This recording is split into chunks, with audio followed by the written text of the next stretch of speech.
Hey there friends, Dave Paulides, Canadian Missing Project, copyrighted edition for our video channel. This is a news only segment. If you're looking for something else, move on. But I guarantee that we're going to bring up things here today that are not in front of you on a daily basis.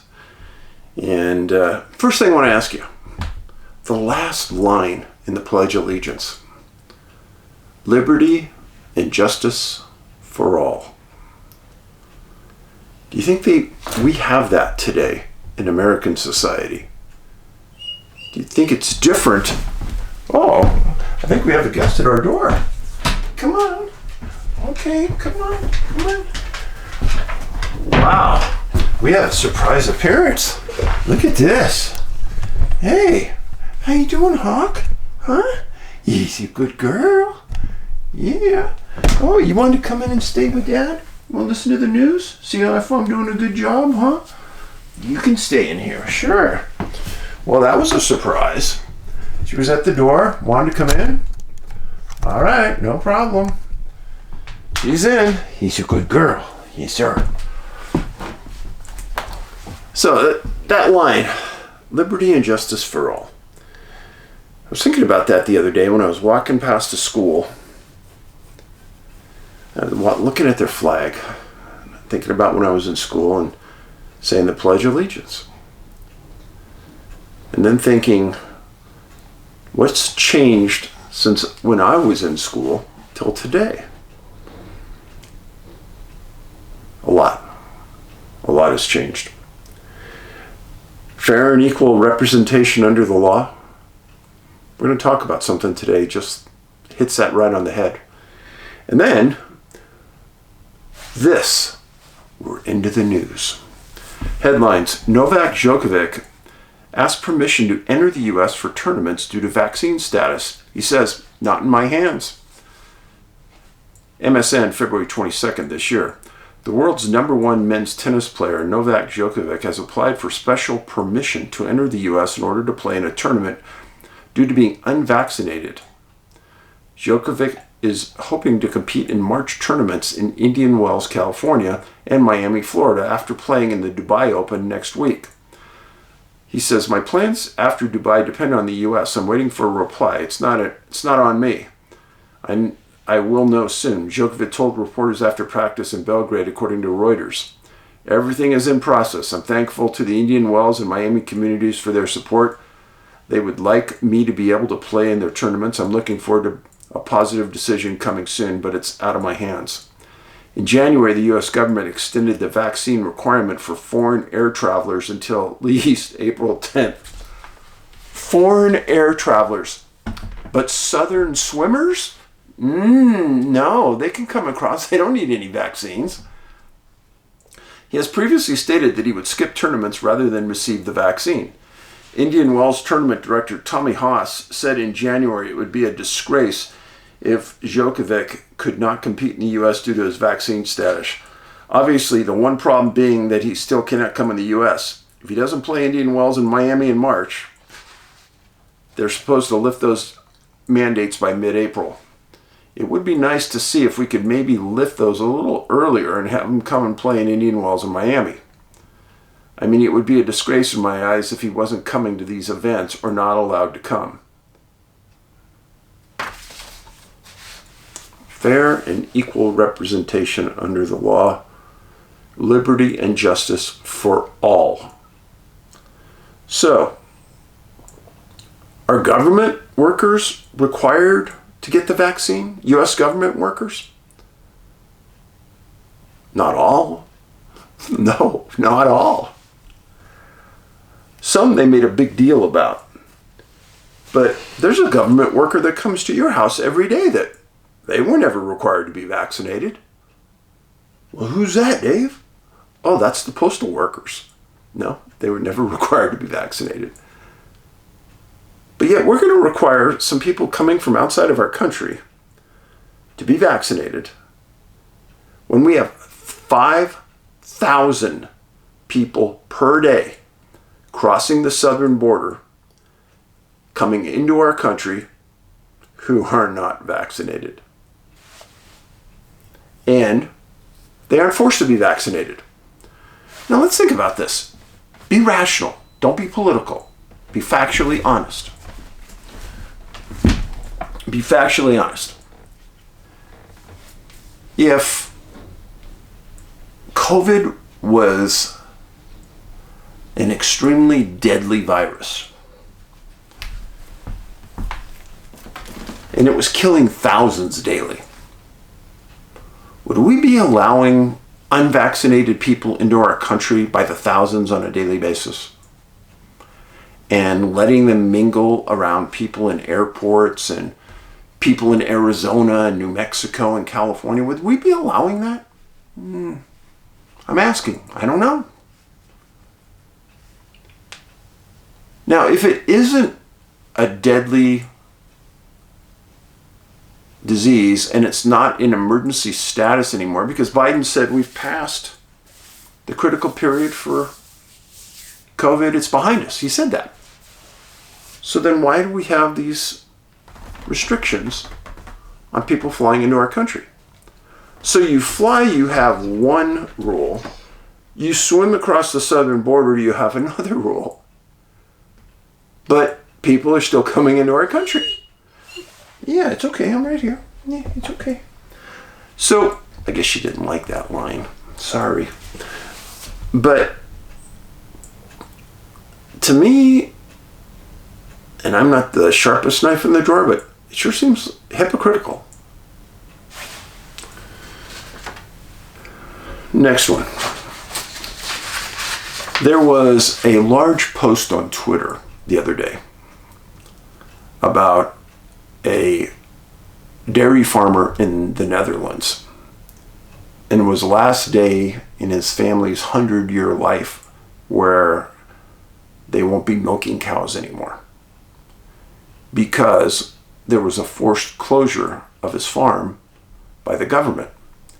And they're going after 3,000 farms in the Netherlands. Here's the story.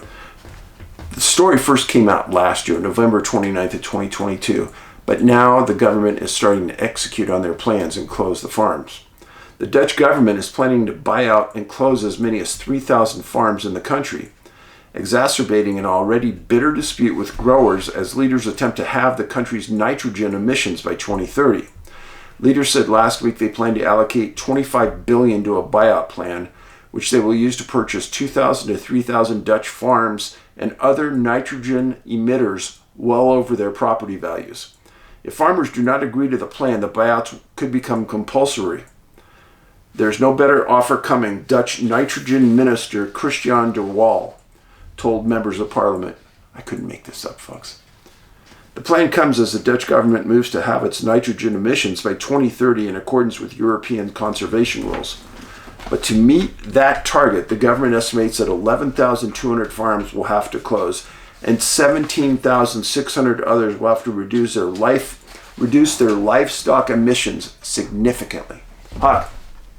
What's wrong? You okay? The targets have been met with outrage in the Netherlands.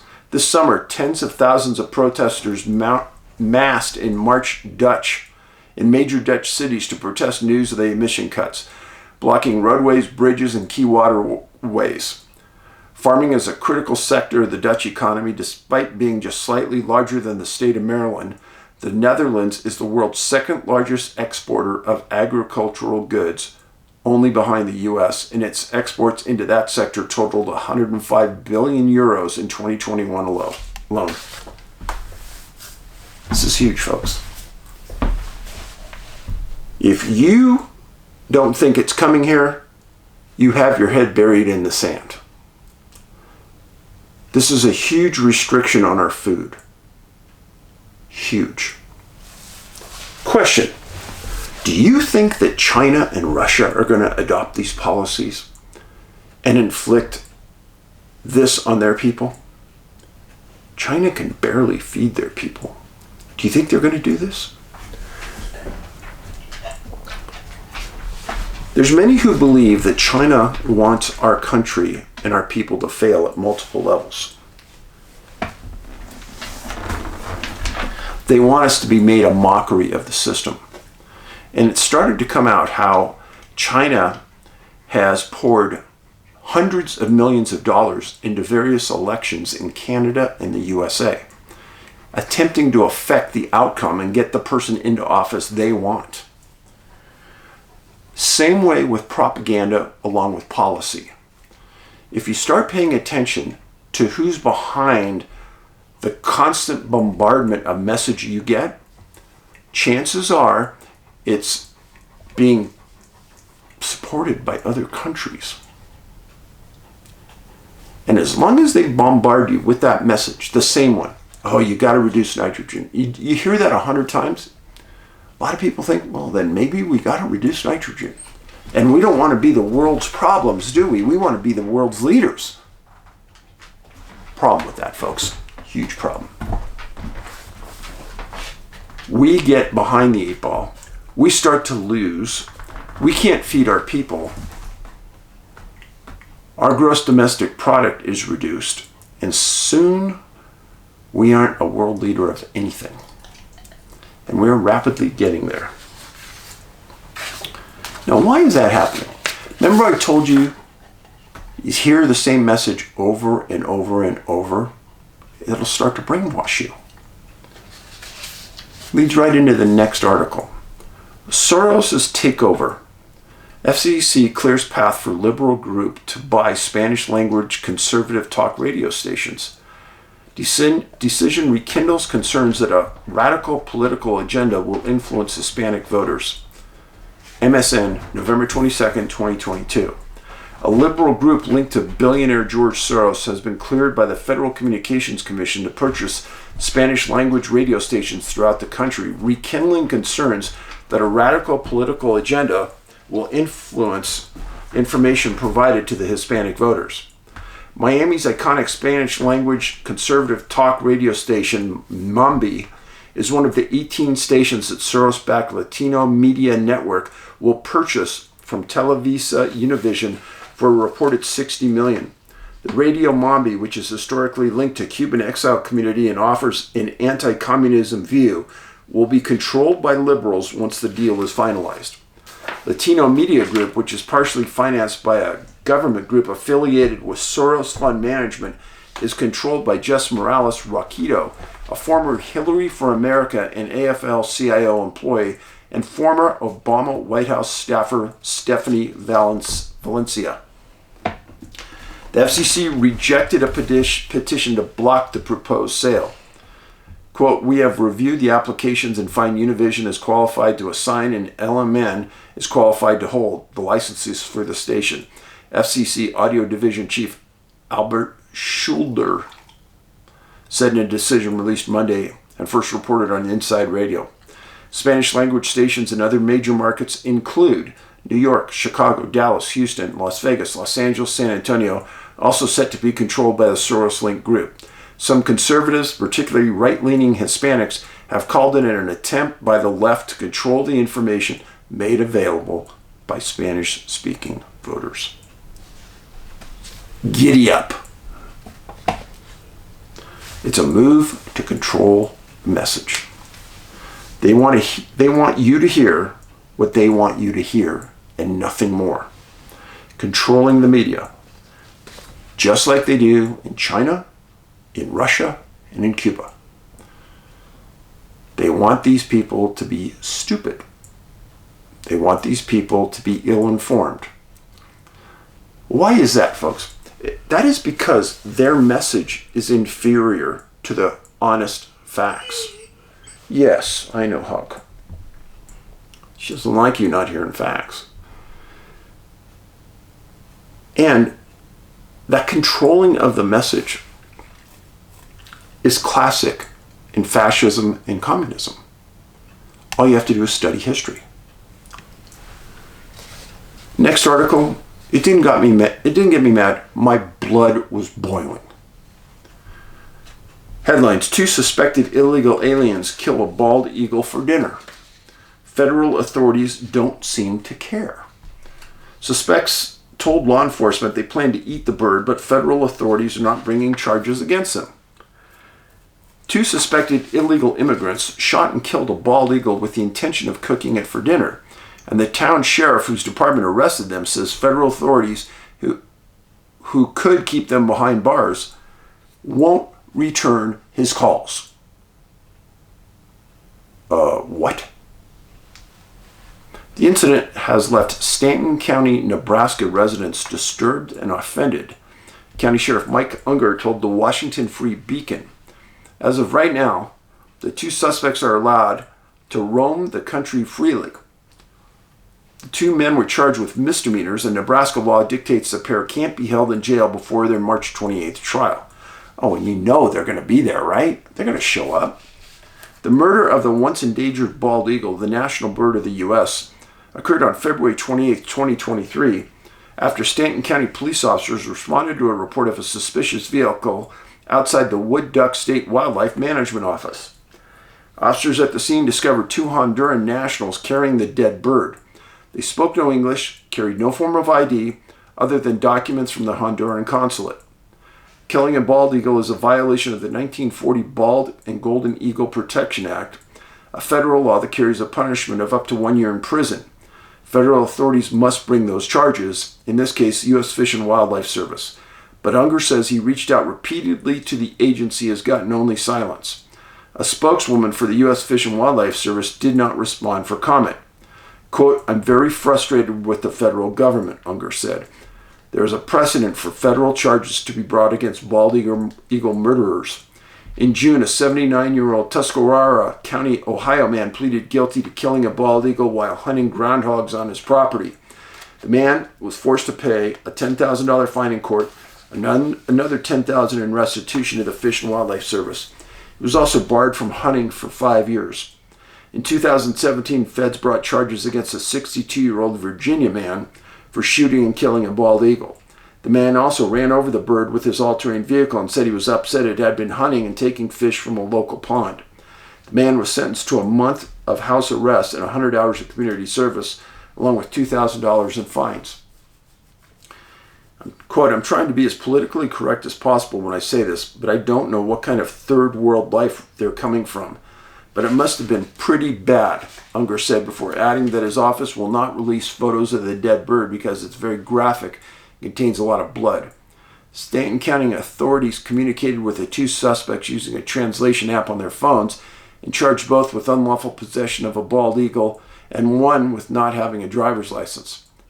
Police officers are not permitted to inquire about a suspect's immigration status, Unger said. The two men who have a Stanton County residence told authorities that they planned to eat the bird for dinner after shooting it with an assault-style air rifle.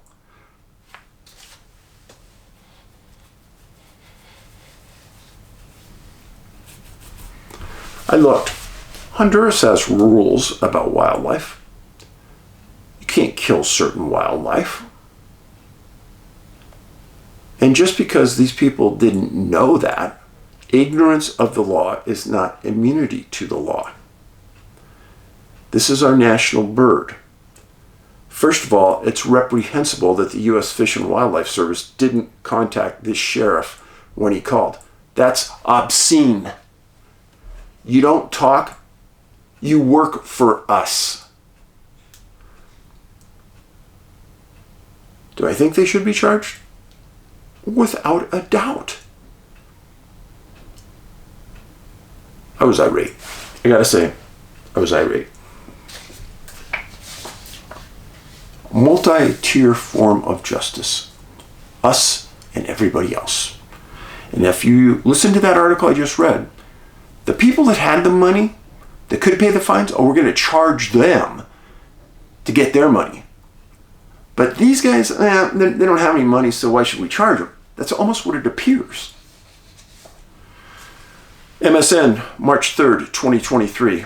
Cat ears clad school board member says district should not hire teachers from Christian University. What? An Arizona school board member wearing cat ears during a meeting said she would oppose having a contract with a Christian university over the religious and biblical views they espouse. What?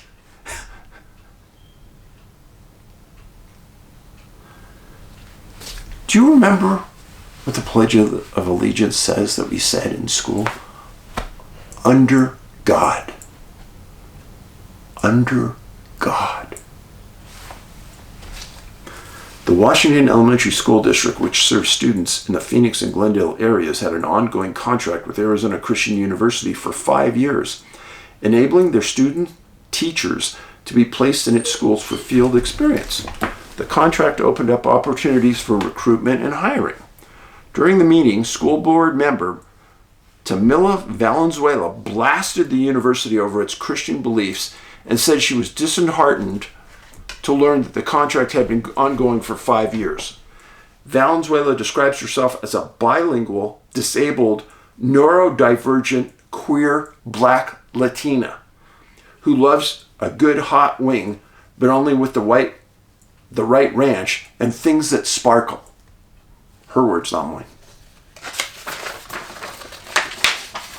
School board member Tamila Valenzuela said she was disheartened to learn that the contract with the district over Arizona Christian University. While I full-heartedly believe in the religious freedom of people being able to practice whatever faith they have, I had some concerns regarding looking at this particular institution, she said, and I think it's a really good time for us to take a moment and really pause about where our values lie. Well, isn't that something? The better question is, what are her values? Is she a Christian? Without explicit identification of what this university is doing, you can't take her allegations seriously because she hasn't made any serious allegations. Friends, this is a spiritual war. They are trying to take away many of your freedoms, many of our rights. Remember this. And at what level is that happening? Well, here's somebody from entertainment that is historically the entertainment industry is as far left as you get. Just the news. Steven Spielberg warns overt anti-Semitism in U.S. as bad as 1930s Nazi Germany.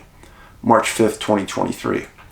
Director Steven Spielberg warned that overt anti-Semitism in the U.S. mirrors that of Nazi Germany in the 30s, leading up to the systematic extermination of 6 million Jews in the Holocaust. I find it very, very surprising, Spielberg told late night host Stephen Colbert in an interview Friday. Anti-Semitism has always been there, he said. It's either been just around the corner or slightly out of sight, but always lurking. It has been much more overt, like in Germany of the 30s. Spielberg lost relatives in the Holocaust and used his profits from the film Schindler's List to form the nonprofit Shoah Foundation to document Holocaust survivor testimonies. But not since Germany in the 30s have I witnessed anti-Semitism no longer lurking, but standing proud in the hands of the hips like Hitler and Mussolini, kind of daring us to defy it, he warned in the Late Show interview. I've never experienced this in my entire life, especially in this country. Somehow in 2014, 2015, and 2016, hate became a kind of membership to a club that has gotten more members than I ever thought was possible in America. And hate and anti-Semitism go hand in hand. You can't separate one from the other. His comments come as multiple major celebrities have accused of making anti-Semitic remarks. Meanwhile, a survey of the Anti-Defamation League earlier this year found that the number of Americans harboring anti-Semitic sentiments has nearly doubled since 2019 to 20%, reaching its highest point in decades. I have a large group of friends. Large. Black, white, gay. Friends, I have never heard one person say anything negative about the Jewish community. Never. Never. I don't believe it. I don't believe that 20% of our world has anti-Semitic views that they want to be violent with. I don't believe it. Little story. when I was working in technology, I was recruited to go to a company that was new to the diamond industry. And this technology could do special things with marking a diamond so nobody could see it. And you could track the diamond. So, people who don't know, there are many Jewish people associated with the diamond industry. It's big. And I went to Antwerp several times into the diamond district. And to get in the diamond district, get in there, you got to turn over your passport. You got to go through a security clearance. High security, really high. And while I was there, I met many people that were from India and many people that were Jewish. And let me tell you something. The people I met were some of the best people I've met anywhere. Honorable, honest. Hey, Hawk, yeah, he's a good girl. You want to come up and say hi? You were lonely? Lonely? And I'm not saying this for any profound cause or reason, but I will tell you that they were wholesome people. Many times they kind of stick out in the airport because they wear all black. They wear a big hat. And I'm sorry, I don't use the right verbiage with this. I don't mean to be disrespectful. But when I was in London, many times I would see people there that I knew, and I would stop and we would talk, and they treated you like you were a friend. The idea that there's some racism that goes on just because they're Jewish is obscene. It's the same way for color with me. I don't get it. And you cannot generalize. We would all agree that there are bad white people out there. Bad white people. Well, of course, every color, creed, religion has bad people. But you can't generalize and say they're all bad or they're all one way. You just can't do that. I learned that lesson from my mom. And there were a couple times when I was a policeman that I ran into certain people from a certain part of the world. They were not good people. And it was hard for Dave to put it in his mind the next day. Okay, if I were dealing with somebody from here, I'm going to treat them politely because there's something wrong with that group. But since then, I've met other people from there that were outstanding individuals. So it proved the point. You can't generalize. It bothers me a lot. I do think that the press and propaganda has stirred this a lot. Do I think there are people that will commit violence against the Jewish people? Yeah, I do think there is. Do I think there's people that are prejudiced? Oh yeah, I do. I think there is. But I'm not part of that group. And if I make a decision about someone, it's based on their character and their morals and their history. It's not based on their skin color, their religious practice. I'm sorry. That dog didn't hunt. And if your kids have those views, you as a parent need to correct that quickly before they get older. Because they hear a lot of bad things in school from other kids and maybe even teachers. But you got to make them walk that right road. And if parents don't get more involved in their child's upbringing, if they don't show them the right way to walk on the right side of the fence and to talk to all people with respect and dignity, then friends, we start to lose the next generation. Quick story. Angie and I went to a meeting of conservatives the other night here in Montana. And at the meeting, a board member, a voted-in school board member from Kalispell High School district came in, and he talked to us about a series of books that were being allowed and pushed in some classes for the students that they had to read, that had to do with gay transition, transgender transition, etc., etc. And he set it up to go in to that school and monitor the teacher's class that was pushing this agenda. And when he went to the school, he was stopped by the principal and said, "No, you can't go into that classroom." So this was a member of the Board of Education. What? I couldn't believe what I'm hearing in Montana. Well, then, it turns out the majority of the board members are liberal. That was a shock. And they had legal representation, but they wouldn't allow him to have legal representation to force entry into that classroom. He was told that he would be a disruptive force. And this gentleman was very professional, very polite. He said, "Hey, I was just going to go in and sit in the back of the room and monitor what was going on. That's our job as board members." And every other board member goes into classrooms just like him and monitors classes. So this was discrimination. This was wrong.